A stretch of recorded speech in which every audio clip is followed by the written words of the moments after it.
Hello, Pastor Kevin Germain again here with Jesus Talk. We're so excited you've joined us today. We here at Church of Evansville believe in the Word, believe the Word is the source and it's the thing that we need. And today we're going to share just a little bit about don't dance with the devil. That's what we're going to call this. Don't dance with the devil. You know, James chapter 4, verse 7 says, "Submit yourselves therefore to God. Resist the devil, and he will flee from you." So first of all, what do you have to do? Number one, you have to submit to God. So there has to be submission to God before you have the authority to resist. There's a couple of things very simple in this section of Scripture. First of all, some people don't even believe that there's a devil, right? So it's clear here in James chapter 4, if you're going to believe in the Bible, you're going to believe that it is the Word, then you have to understand there is, number one, there is a devil. So he says here, you must submit yourself to God, resist the devil, and he will flee from you. So you and I have a responsibility here. You know, it's not that God's going to resist the devil for you, right? You have to resist the devil. Resist the devil. That means you and I, and he will flee from you. And so we know what the devil's goal is.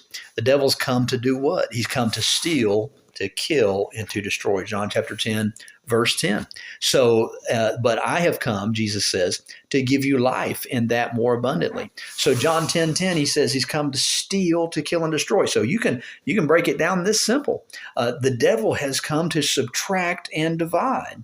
But God has come. Jesus says, I showed up. And when I showed up, I want to add and I want to multiply. So there's a big difference between what the devil's doing and going for and what God is going for in your life. And I know a lot of people, you know, they want to, there's C.S. Lewis says there are two types of people in the world. There's some who give the devil way too much credit. And then there's some who give the devil not enough credit.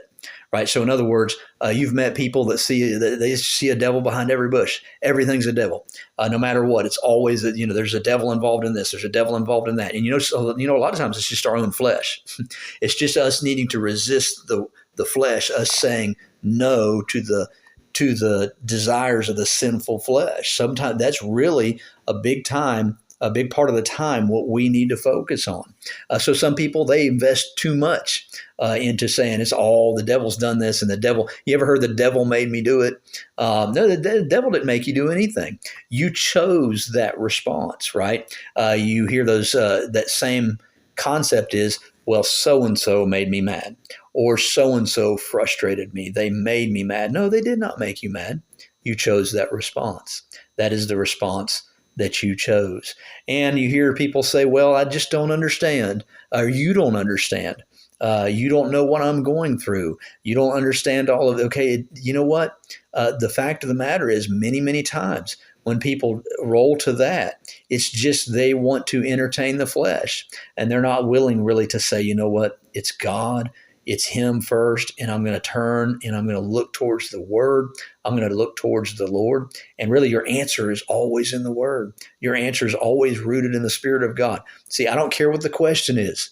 The answer is always Jesus. So there are those people who they just take too much and they give too much credit to the devil. And then there's a group of people, of course, who give him too little credit. They don't recognize that anything's the enemy, or that's the devil. So they tend to just ignore all of it, and they just bebop throughout their day, and they don't realize, hey, you know what? There is an attack. We are not wrestling against flesh and blood, but against principalities and against powers and against rulers of the darkness of this world, against spiritual wickedness in high places. So we do have to realize there is an enemy. And if you are chasing hard after God, if you're passionate about the Lord, then the enemy, he's not going to lay down.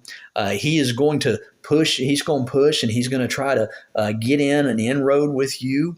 And of course, you've probably seen the bumper sticker on some cars here and there that if you give the devil an inch, he'll become the ruler. And that is the truth. If you give the devil an inch, he will become the ruler. So the reality is we're not to give place to the devil. You know that scripture, neither give place to the devil. So you have to elect to permit and allow the devil to have place in you. And he says in Luke chapter 10, he tells you and I, behold, I give unto you power to tread on serpents and scorpions and over all the power of the enemy, and nothing shall by any means hurt you. Keep in mind, if you are a believer, if you have passed from death unto life and you've received the Lord, he has given you the power and the authority. See, Adam lost it in the garden. Jesus took it back, and now he's given it to you and I. If we have received him and we're children of God, we have the same authority that Jesus had, because he said, I took that authority, that power, and I gave it to you. You don't need to dance with the devil. Don't give him a place. Don't dance with the devil. Matter of fact, let me share this with you. A lot of people want to debate with the devil. Don't debate with the devil because you have to understand, when you look and read throughout the scripture, take note when you read through the scripture what Jesus did when he was casting out a devil, when he was addressing the enemy. What did he do? He said go. He simply said, go from here. Or he simply said, he didn't sit there and debate with the devil. You don't debate with a terrorist. If he's coming to kill, steal, and destroy, you're not to sit there and debate with him. Why? There's no debate. You just run him off. And you just tell him, get out of here. Not in my house. Be blessed. Have a good day. We'll see you at Jesus Talk again real soon. You ever have a chance, come by Church of Evansville, Evansville, Tennessee. Love you.